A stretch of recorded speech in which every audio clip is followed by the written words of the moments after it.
Welcome to Principle and Profit, where wealth isn't just what you earn, it's who you become.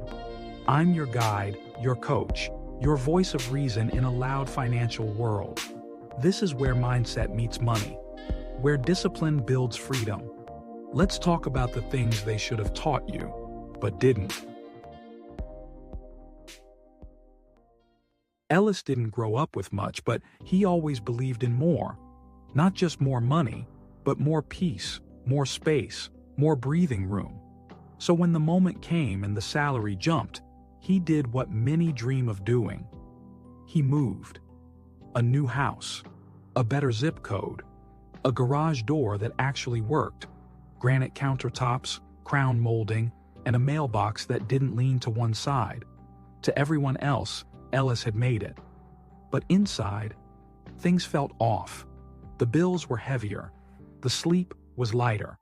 And even though he had more, he couldn't shake the feeling that something was missing. You ever feel that way? Like life gave you the raise, the title, the new view, but you still feel like you're winging it? That was Ellis. One night, he sat at the kitchen table, surrounded by unopened mail, a fridge full of leftovers, and a mind that wouldn't stop spinning. And he whispered to himself, "I changed my address, but not my habits." That's when it clicked. He had learned how to earn, but he never learned how to build. That night, Ellis started writing. Not a budget, not a 5-year plan, just truths. Simple, honest truths. Like, I don't really know how much I spend each month. I'm not sure what I'd do if I lost this job. I don't know what I'm investing in, or why. I feel like I'm supposed to have it all figured out by now. Those sentences didn't come from a finance class.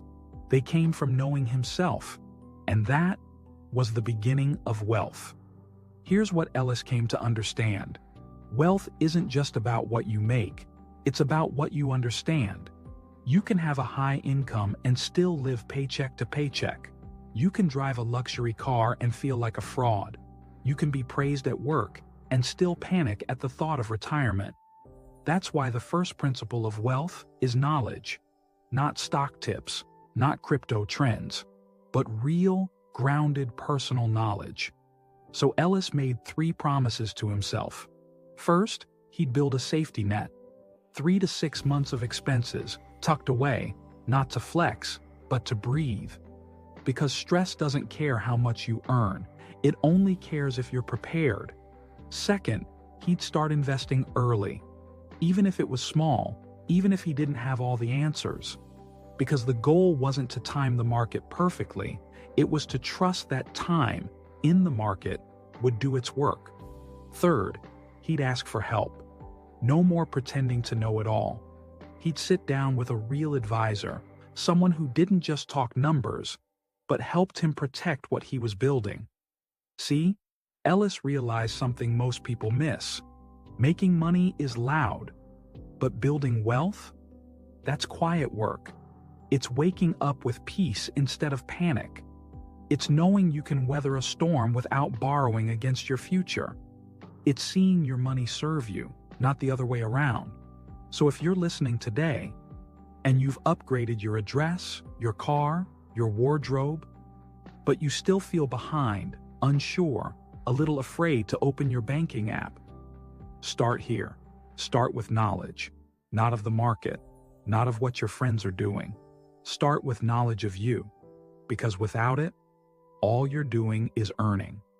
But with it, you begin to build. That's the first principle. That's where real wealth begins. I'll see you next time, right here on Principle and Profit. Without principles, there's no profits.